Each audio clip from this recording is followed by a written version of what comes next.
Hello friends, कल यानी 30 मार्च को बीएड प्रथम वर्ष फर्स्ट सेमेस्टर का प्रथम प्रश्न पत्र है, जिसमें आने वाले लांग का यानी कि दीर्घ उत्तरी प्रश्न में यह प्रश्न फिक्स है कि आएगा।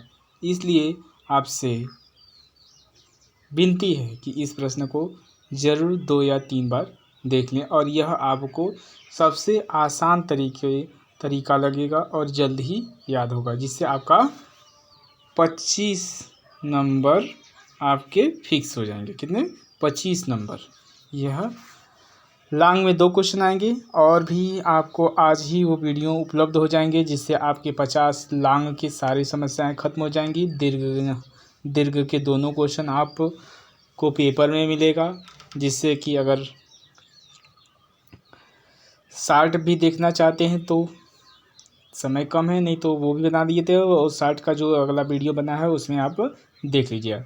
तो सबसे पहले देखते हैं, हमारा क्वेश्चन है शिक्षा दर्शन के विभिन्न अंगों की विवेचना कीजिए। तो इसमें हेडिंग डालेंगे हम लोग सबसे पहले दर्शन का अर्थ एवं परिभाषा।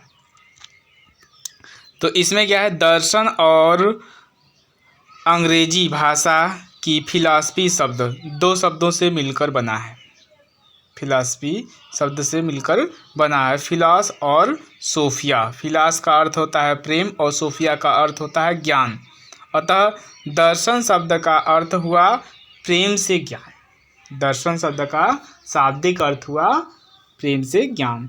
जो फिलॉसफी शब्द है 2 शब्दों से मिलकर बना हुआ, फिलॉस और सोफिया, और जिसके फिलॉस का अर्थ होता है प्रेम और सोफिया का अर्थ होता है ज्ञान। इसलिए दर्शन का अर्थ हुआ क्या? ज्ञान से प्रेम। दर्शन की परिभाषा। दर्शन एक ऐसा अनवरत प्रयास है जिसके द्वारा मनुष्य संसार और अपनी प्रकृति के संबंध में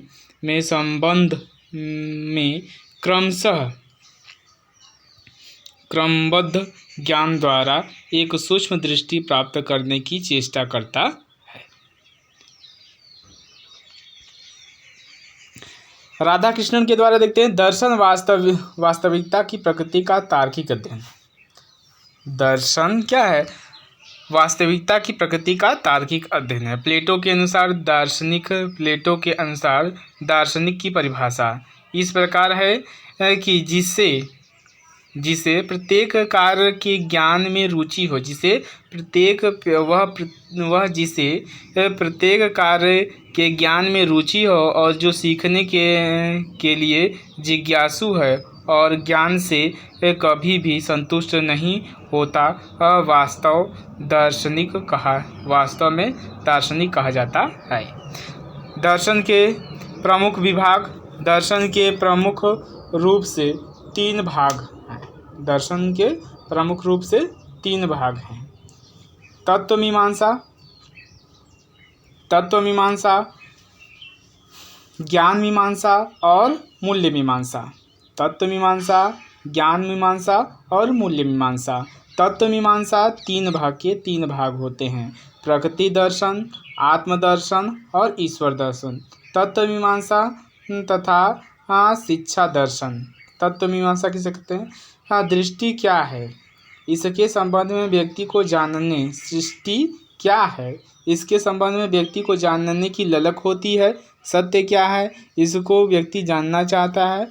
यह समाधान तत्व मीमांसा में होता है। यह समाधान कहाँ होता है?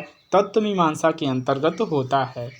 ऐसे प्रश्नों के समाधान में एवं सर्वसम्मत भी नहीं है और ना उसको प्रमाणित किया जा सकता है। ऐसी स्थिति में यथार्थ का अनुभव कराने में उसका प्रमुख और व्यवहारिक पक्ष है। शिक्षा अपने को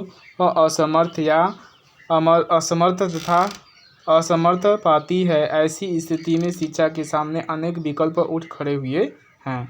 तत्व मीमांसा के क्षेत्र में उत्पन्न विवादों के चक्कर से छूटने का एक विकल्प यह है कि शिक्षाविद मिलकर शिक्षावादी मिलकर एक सर्वसम्मत शैक्षिक तत्व ज्ञान को निश्चित करें। शिक्षा एक ऐसी प्रक्रिया है जो व्यवहार प्रधान है,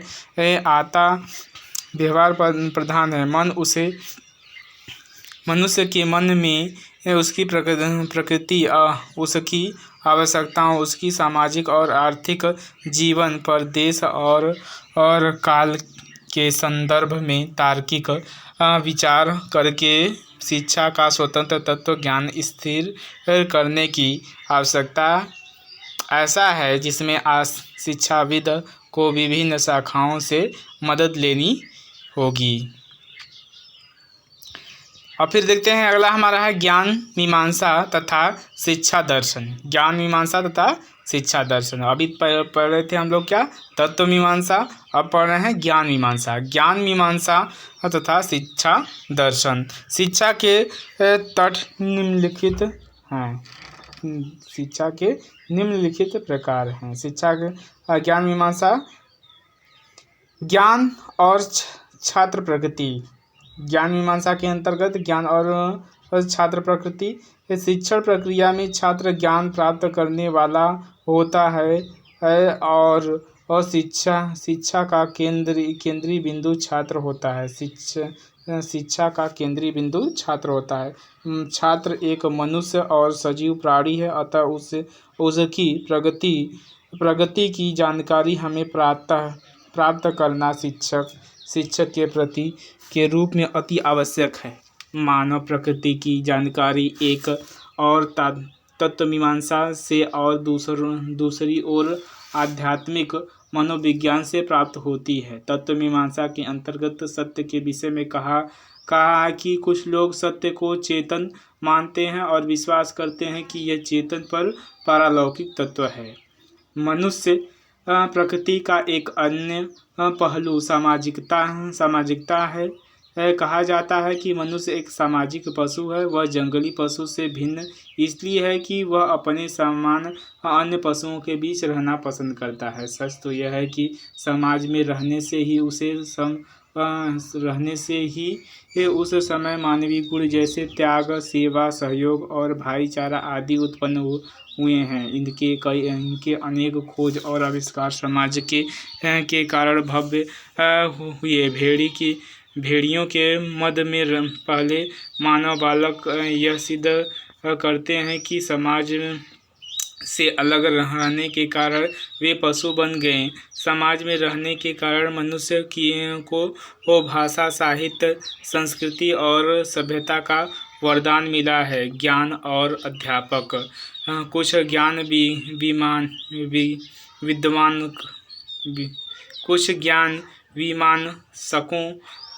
विद्वानों का मत है कि ज्ञान मनुष्य के मन में वर्तमान है।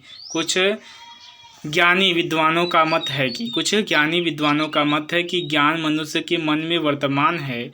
यह केवल सुषुप्तावस्था में पड़ा रहता है। ईश्वरीय प्रेरणा से यह इस पूरित होता है कि इस सृष्टि से ईश्वर ही ज्ञानदाता है।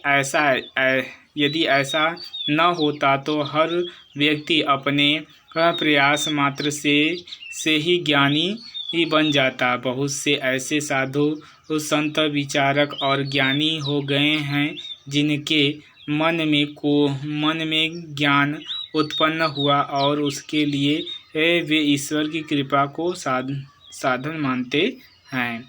मूल्य मीमांसा और शिक्षा। हमारा तीसरा है मूल्य मीमांसा और शिक्षा। पहला क्या था, तत्व मीमांसा, फिर था ज्ञान मीमांसा, फिर है तीसरा मूल्य मीमांसा। मूल्य मीमांसा दो प्रकार की होती हैं।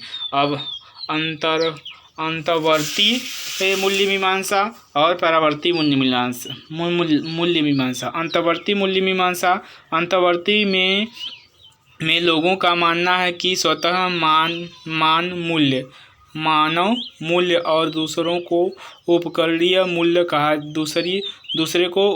मूल्य कहा जाता है। प्रथम प्रकार के यानी अंतर्वर्तीय मूल्य मीमांसा को मूल्य मीमांसा जिसका अपने आप में महत्व होता है, अर्थात अंतर्वर्ती मूल्य मीमांसा एक ऐसी मूल्य मीमांसा है जिसमें अपने आप में उसका एक महत्व होता है, जिसमें हम किसी उद्देश्य की प्राप्ति के लिए साधन नहीं बनाते, वरन जिसे प्राप्त करना ही मानव का उद्देश्य है। इस प्रकार के मूल्यों की श्रेणी में सत्य, शिव, सुंदर धर्म, अर्थ, काम और मोक्ष जैसे मूल्य रखी जा सकती हैं। पूर्ववर्ती मूल्य मीमांसा इस उपकरण को मूल्य कहा जाता है। उपकरणीय या परवर्ती मूल्य वे हैं जिनको हम किसी महान उद्देश्य के प्राप्ति के साधन या इसे हम उपकरणीय मूल्य मीमांसा कहते हैं। इसे उपकरणीय मूल्य मीमांसा कहा जाता है। इसके अंतर्गत क्या आते हैं, जैसे कि धर्म, श्रम, ईमानदारी, निष्ठा, कर्तव्य, ये सब क्या हैं, परवर्ती मूल्य मीमांसा है। शिक्षा का मुख्य सरोकार अंतर्वर्ती मूल्य से है, क्योंकि उसकी प्राप्ति ये मनुष्य जीवन का चरम लक्ष्य है। यदि शिक्षा का उद्देश्य जीवन की तैयारी है तो वह अंतर्वर्ती या स्वतः मानव मूल्य शिक्षा के उद्देश्य बन जाते हैं। शिक्षा के उद्देश्यों को निर्धारित करने में सहायक है। शिक्षा के उद्देश्य जैसे ज्ञानार्जन, सर्वांगीण जीवन, सत्य की खोज आदि स्वयं मानव मूल्यों की आधारशिला पर खड़े किए गए हैं। तो यह हम आज देखें और अति महत्वपूर्ण प्रश्न है, और हमारे कहने से एक बार अवश्य आप इसे पढ़ के जाइएगा। यह प्रश्न फिक्स है कि आएगा, जिससे आपका 25 नंबर है। और बेहतर है कि ये जो पढ़ाया गया है इससे आपको अधिक लिखना है और बेहतर लिखना है। यदि आपको यह प्रश्न आ जाता है तो इसे और भी लाइक कीजिएगा, और हमारे अन्य प्रश्नों को या अन्य वीडियो को अवश्य देखिएगा। प्लीज़ हमारे चैनल को लाइक एंड सब्सक्राइब कीजिए।